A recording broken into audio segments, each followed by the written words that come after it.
The knock comes at 6:14 a.m. Not a polite tap, but the kind that makes the doorframe shudder and your heart sprint before your mind catches up. For a moment, I think I've dreamed it.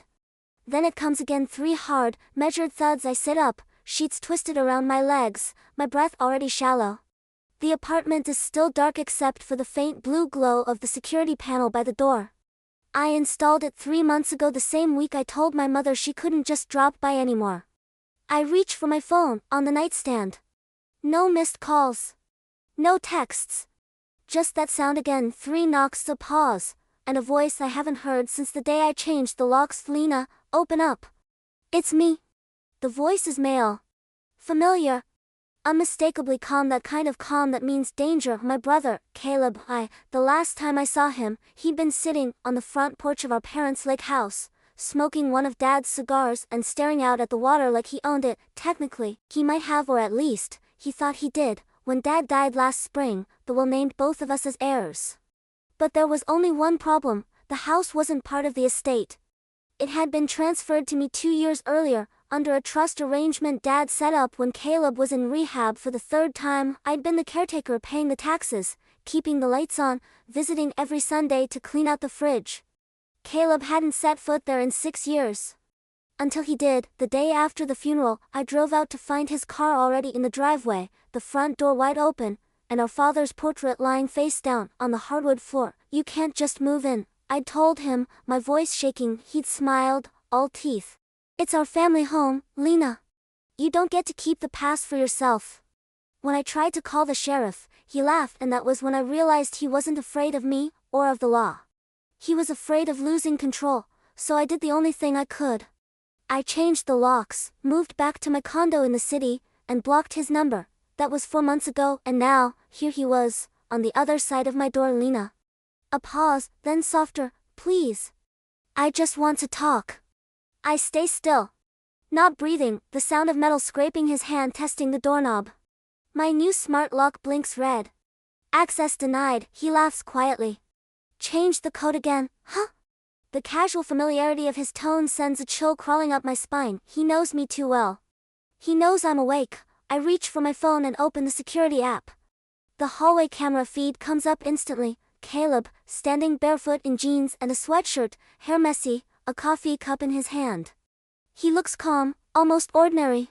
But his eyes are the same as they were that day at the lake house. Hollow. Caleb, I say finally, keeping my voice steady. You need to leave.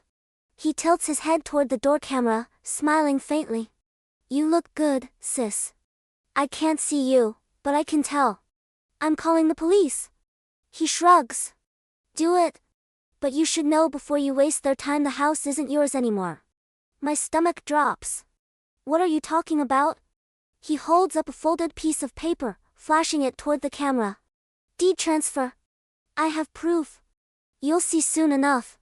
He sets the cup down beside my doormat, taps the door once, and walks away. I watch the feed until he's gone. Then I slide down the wall, phone still clutched in my hand, heart hammering so loudly it fills the silence. And the email arrives 2 hours later, timestamped January 1837. Subject: Property Ownership Verification, Lake Travis address. I click it open, half expecting spam. But it's from the Travis County Recorder's Office, with an official document attached. I open the PDF. There it is, the scanned copy of a property transfer dated 1 week ago. Signed, Lena Harper. Except I never signed anything. My pulse spikes. My vision tunnels. The signature isn't a perfect match, but it's close. Close enough for anyone who didn't know my handwriting. Someone forged it. I call the county office, my voice trembling. This is a mistake. I never authorized this transfer. The clerk sounds apologetic but bored. You'll need to file a fraud affidavit, ma'am. Happens all the time lately. Family disputes. We'll send you the form. Family disputes. That night, I drive to the lake house. The driveway lights are on. Caleb's truck is parked out front again. I stay in my car for a long time, staring at the porch light flickering through the trees. My hand rests on the steering wheel, knuckles white. I could leave. Call the sheriff again, but this isn't about the house anymore. It's about what it represents, the same control Caleb's always craved, the same silence I've always given him. I grab my phone and start recording. Inside, the air smells like mildew and whiskey. The living room is cluttered with boxes, furniture dragged into strange positions. Caleb is sitting on the floor beside the fireplace, a beer bottle in his hand, papers spread out in front of him. "Hey, Lena." He looks up, smiling like we're kids again. "You came. What did you do?" He waves a document in the air. "Just fixed what Dad screwed up. He always meant for me to have this place. You know that." My throat tightens. "Dad trusted me because you nearly burned it down once. That was an accident." "No, Caleb. That was you high on oxy, trying to cook." His jaw tightens. "You think you're better than me because you quit."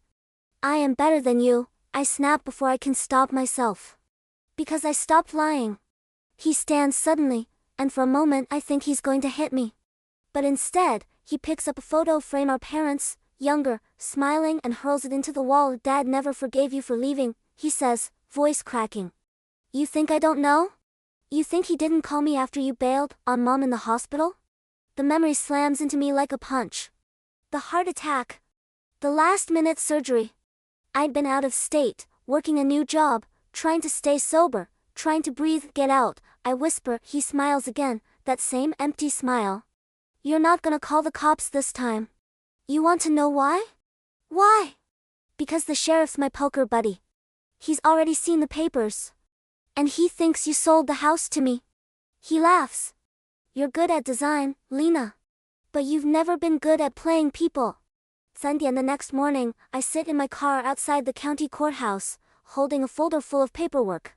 Fraud affidavit. Deed copy.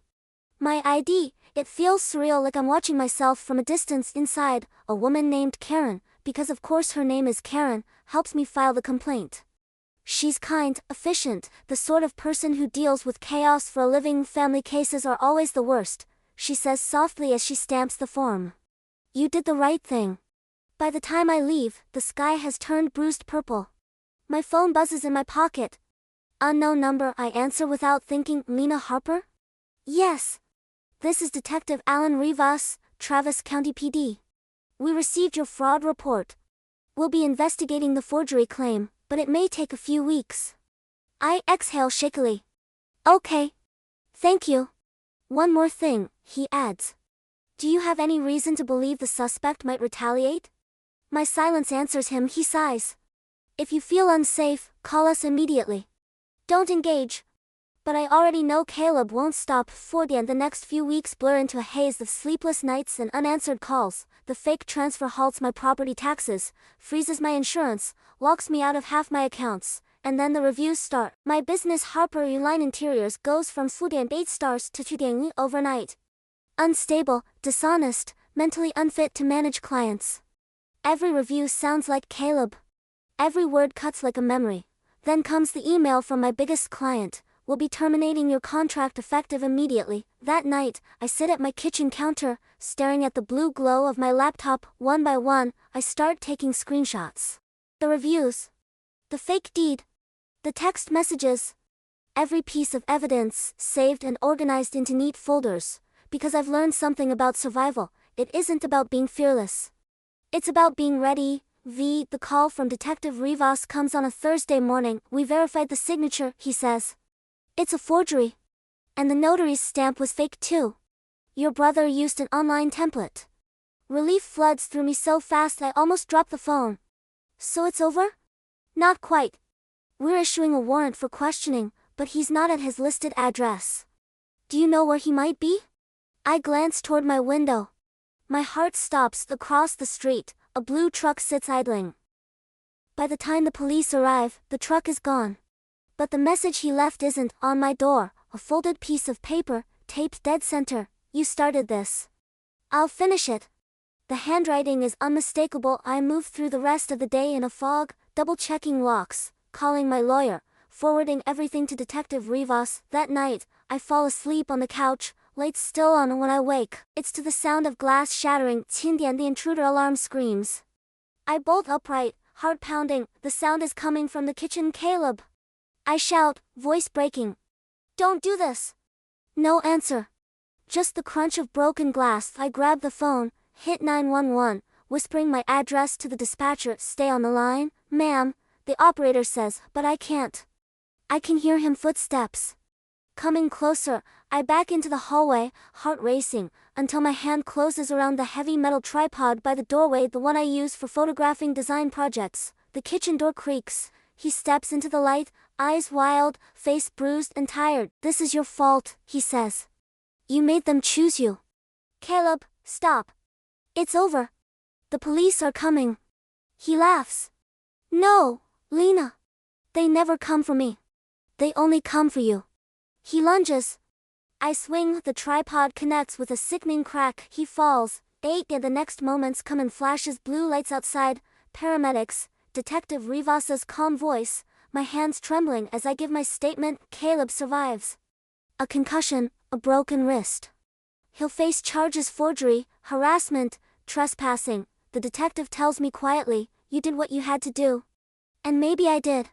But as I sit alone in the silence afterward, the sound that echoes isn't the crack of metal, it's that first knock at my door. 3 thuds, measured, familiar, the sound of family. 9. 6 months later, my business is recovering. Slowly. I've moved to a new apartment, a few miles away from the old one. Sometimes I wake in the middle of the night, certain I've heard that knock again. But it's just the wind, or the building settling, or my own heart remembering what it means to be unafraid. The county restored the deed. The reviews are fading into digital oblivion. Caleb took a plea deal: community service, probation, mandatory therapy. I don't know if I'll ever forgive him. But I do know this: control isn't something someone gives you back.